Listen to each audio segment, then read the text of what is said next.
మాడుగుల నియోజకవర్గంలో అధిష్టానం ఒకసారి పునరాలోచించి గెలిచే అభ్యర్థికి ప్రజాబలం ఉన్న నాయకుడికి టికెట్ ఇవ్వాలని మాజీ ఎమ్మెల్యే గవిరెడ్డి రామానాయుడు అన్నారు. అధిష్టానం నిర్వహించిన ప్రతి కార్యక్రమం కూడా ప్రజల్లోకి వెళ్లే విధంగా బాధుడే బాధుడు. కానీ కర్మ ఇదేం కర్మ, మన రాష్ట్రానికి కానీ బాబు షూరిటీ భవిష్యత్తు గ్యారంటీ కానీ బాబు గారి అక్రమ అరెస్టు నిరసనకు రా కదలిరా కార్యక్రమం, శంఖారావం ప్రతి కార్యక్రమం కూడా ప్రజల్లోకి వెళ్లే విధంగా చేయడం జరిగింది. మండలాల్లో ఉన్న పార్టీ అధ్యక్షులు, కార్యదర్శులు, ముఖ్య నాయకులు, కార్యకర్తలు అందరూ అభిప్రాయం తీసుకుని నియోజకవర్గం టికెట్ అనౌన్స్ చేస్తే బాగుండు. ఇప్పటికీ కూడా నియోజకవర్గంలో ఉన్న అందరి అభిప్రాయం కూడా తెలుసుకుని నిర్ణయం తీసుకోవాల్సిందిగా కోరుతున్నాం. ఈ కార్యక్రమంలో 4 మండలాల పార్టీ అధ్యక్షులు, కార్యదర్శులు, 28 మంది సర్పంచ్లు, 10 మంది ఎంపీటీసీలు, మాజీ సర్పంచ్లు, మాజీ ఎంపీటీసీలు, గ్రామ అధ్యక్షులు, యూనిట్ ఇన్ఛార్జీలు, క్లస్టర్ ఇన్ఛార్జీలు, వైస్ సర్పంచ్లు, తెలుగుదేశం పార్టీ నాయకులు, కార్యకర్తలు, మహిళలు పాల్గొన్నారు. రానున్న ఎన్నికల్లో ఇప్పుడున్నటువంటి పరిస్థితుల్లో మంత్రి ఈరోజు పటిష్టంగా ఉన్నాడు. మరి ఆయన్ని వైఎస్ఆర్ పార్టీని ఓడించాలంటే రామానాయుడికి అవకాశం ఇవ్వండి. రామానాయుడికి సింపతి ఉంది. రామానాయుడు పనిచేస్తున్నాడు, ప్రజల దగ్గర అభిమానం పొందున్నాడు అని చెప్పి 4 మండలాల తాలూకా క్యాడర్ అంతా కలిపి మండల పార్టీ ప్రెసిడెంట్లు, మండల పార్టీ సెక్రటరీలు, సర్పంచులు, ఎంపీటీసీలు, మాజీ ఎంపీపీలు, మాజీ ఎంపీటీసీలు, మాజీ సర్పంచులు అందరూ కలిసి ఎప్పుడైతే నన్ను ప్రమాణం చేసి అధిష్టానానికి రామాయణ టికెట్ ఇవ్వని చెప్పి అన్నారో దానికి నేను చాలా సంతోషించాను. నా మీద పెట్టుకున్న భరోసా ఏదైతుందో రామాయణ టికెట్ ఇస్తే గెలుస్తామని అంటే దానికి అనుగుణంగానే గతంలో ఏదైతే నన్ను ఇన్ఛార్జిగా తీసిన తర్వాత పార్టీ అనేది కొన్ని దుష్టశక్తులు రామాయణ నియోజకవర్గం వదిలి వెళ్ళిపోయాడు, రామాయణ నియోజకవర్గం పట్టించుకోలేదు అనేటువంటి వార్తని అధిష్టానం తీసుకెళ్ళి ఒక కుట్ర పన్ని నా ఇన్ఛార్జ్ తొలగించడం జరిగింది. అయితే నన్ను ఇన్ఛార్జిగా తొలగించినప్పుడు కూడా నియోజకవర్గంలో ఉన్నటువంటి క్యాడర్ అంతా కూడా, నాయకత్వం అంతా కూడా మేము మీ వెంటే ఉంటాం, మీరు పనిచేయాలి, పార్టీ ఆదేశించిన కార్యక్రమాలు ఏవైతే ఉన్నాయో వాటన్నిటినీ కూడా మీరు కానీ వచ్చినట్లయితే ఆ కార్యక్రమానికి మేము కూడా అటెండ్ అవుతాము, దానికి కార్యక్రమం నిర్వహిస్తామని అంటే మీకు తెలుసు, మీడియా మిత్రులు కూడా తెలుసు. 2021 తర్వాత 22 కానీ 23 కానీ ఇప్పటి వరకు కూడా చంద్రబాబు నాయుడు గారు పార్టీ ఇచ్చినటువంటి ఆదేశాలకు ఏవైతే కార్యక్రమాలు ఉన్నాయో అవన్నిటినీ కూడా మేము పూర్తి సహకారం తీసుకొచ్చాం. చోడవరంలో మినీ మహానాడు జరిగింది. ఆ మినీ మహానాడుకి పూర్తిగా ఆర్థిక సాయం చేసి 15,000 మందిని ఈ నియోజకవర్గానికి, ఈ నియోజకవర్గం నుంచి చోడవరం ఎక్కడైతే మినీ మహానాడు జరిగిందో అక్కడికి ప్రజలందరినీ కూడా, అదేవిధంగా చంద్రబాబు ఇచ్చినటువంటి ఏదైతే బాదుడే బాదు కార్యక్రమం 60 గ్రామాల్లోని పార్టీ తరఫు కార్యకర్తల్ని ఉత్తేజపరిచే కాకుండా ప్రజల్ని చైతన్యపరచడం కోసం బాదుడే బాదు 60 గ్రామాలను తీసుకొచ్చాం.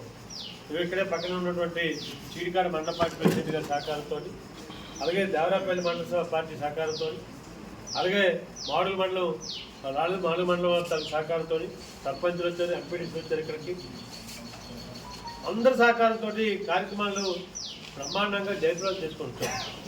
బాదుడే బాదు తర్వాత ఏదైతే ఇదేం కర్మ కార్యక్రమం పెట్టారు, ఇదేం కర్మ కూడా 65 గ్రామాల్లోని బ్రహ్మాండంగా పెద్ద ర్యాలీలు పెట్టి అందులో కూడా రాత్రులు ఏదైతే సాయంకాలం పూట ప్రజలందరూ ఉంటారు గ్రామాల్లోని చెప్పి 65 గ్రామాల్లోని కార్యక్రమాలు నిర్వహించుకొచ్చాం. తర్వాత ఏదైతే బాబు గారు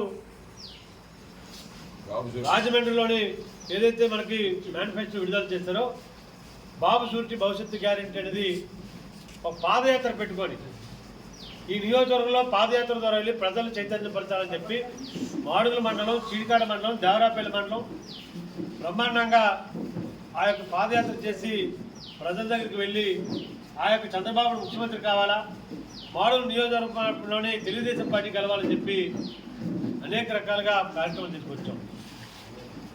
అంతకంటే ఎక్కువగా కార్యక్రమాలు ఏదైతే రాజమండ్రికి మహానాడుకి బస్సు వేసుకొని తరలించేటువంటి నాయకులందరూ కూడా కలిసి వెళ్ళడం కానీ, ఒంగోలులో మహానాడు కానీ, లేదు నియోజకవర్గంలో జరిగినటువంటి అనేక కార్యక్రమాలకి నా పుట్టినరోజు నాడు చేసే కార్యక్రమాల్లో రక్తదాన శిబిరాలు చేయడం కానీ, నేను ఎప్పుడైతే పార్టీలో జాయిన్ అయినా ఆనాటి నుంచి ఈనాటి వరకు కూడా ఎన్టీఆర్ ట్రస్ట్కి ప్రతి సంవత్సరం కూడా రక్తదానాన్ని సేకరించి ప్రజలకు మళ్ళీ తిరిగి ఎక్కడైతే అవసరాలు ఉన్నాయో అవసరాలని ఎన్టీఆర్ ట్రస్ట్కి ఇచ్చి దాన్ని సేకరించడం కానీ.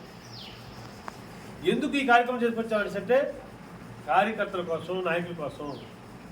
గతంలో అనేక సందర్భాల్లో నేను చెప్పే ఉన్నాను, 2014లో ఓటమి అనేది నేను ఓడిపోలేదు, వాస్తవం పార్టీ కూడా ఓడిపోలేదు. కొంతమంది దుష్ట శక్తులు ఆ రోజు ఎన్నో కొన్ని కారణాలు చూపించి పార్టీని ఓడించారు. అది కూడా స్వల్ప మెజార్టీతో, తక్కువ దీంతో ఓడిపోయారు. 2000 ఓట్లు వస్తే మేము గెలిచి ఉంటారు. తర్వాత 2014 నుంచి 2019 వరకు కూడా పార్టీ ఇచ్చినటువంటి ఏవైతే అధికారం ఏదో ఇన్ఛార్జిగా నాకు అధికారం ఇచ్చింది, అధికారాన్ని ఎక్కడ కూడా మిస్అప్రాపరేషన్ జరగకుండా ప్రజలకు నాయకత్వానికి అన్ని రకాలుగా కూడా చూసుకుంటూ, ఈ నియోజకవర్గానికి ఎమ్మెల్యే లేడు, ఎమ్మెల్యే లేకపోవడం వల్ల మేము అనేక రకాలుగా ఇబ్బంది పడతాను అనే బాధ లేకుండా ఈ నియోజకవర్గాన్ని 2014 నుంచి 2019 వరకు కూడా చంద్రబాబు నాయుడు దయ వల్ల, పార్టీ దయ వల్ల నాకు ఇచ్చిన బాధ్యత ఏదైతుందో, ఇన్ఛార్జ్ బాధ్యత ఏదైతుందో ఆ బాధ్యతని సమర్థవంతంగా ఎదుర్కొన్నాం. అందరికీ కూడా ఈ జిల్లా, ఈ నియోజకవర్గంలో ఉన్నటువంటి వాళ్ళు ఎవరైతే సర్పంచులు ఉన్నారో, ఎవరైతే ఎంపీటీసీ ఉన్నారో, అప్పుడు సర్పంచ్ కానింటి వాళ్ళు ఎవరైతే ఉన్నారో ఆ గ్రామంలో చెరువులు తవ్వించడం కానీ, ఇల్లు కట్టించడం కానీ, పెన్షన్లు ఇవ్వడం కానీ, రోడ్లు వేయించడం కానీ, బోర్లు వేయించడం కానీ, ఏవైతే అభివృద్ధి కార్యక్రమాలు అన్నారో అన్నింటినీ కూడా బ్రహ్మాండంగా ఈ నియోజకవర్గంలో బ్రహ్మాండంగా చేసుకొచ్చాం. ఎక్కడైనా ఒక రూపాయి తిన్నామని చెప్పి తప్పు చేసని చెప్పి ఏమైనా ఉందా? ఎవరైనా సరే నన్ను అనగలరా? నేను చాలా సందర్భాలు చెప్పాను, రామానాయుడు డబ్బు కోసం రాలేదు, రామానాయుడు ఒక పేరు కోసం, ప్రఖ్యాతి కోసం వచ్చాడు అని చెప్పి ఎన్నో సందర్భం చెప్పుకొచ్చాం. అయితే ఈ ధర్మలో ఈరోజు ఈ సందర్భంలో ఎందుకు మాట్లాడుతున్నాను అంటే, గతంలో ఏం జరిగిందో చెప్పకపోతే పార్టీ కూడా, అది చంద్రబాబు నాయుడు గారు చెప్పినటువంటి ఏదైతే నేను సర్వేలు చేయిస్తున్నాను, సర్వేలకు అనుగుణంగా ఎవరైతే ప్రజలు మెచ్చినటువంటి మనిషి, ప్రజలు ఆదరించినటువంటి వ్యక్తికి నేను టికెట్ ఇస్తాను, అందువల్ల మీరు పని చేయండి అని చెప్పారు. దానికి గుణంగా మేము పని చేసుకొచ్చాం. అది నా బాధ అంతా ఒకటే, నన్ను ఇన్ఛార్జిగా తీద్దాం అనుకున్నప్పుడు నియోజకవర్గంలో ఉన్నటువంటి సర్పంచులు 28 మంది సర్పంచులకి నేను గెలిపించుకున్నాం. ఎంపీటీసీ 10 మంది సర్పంచులు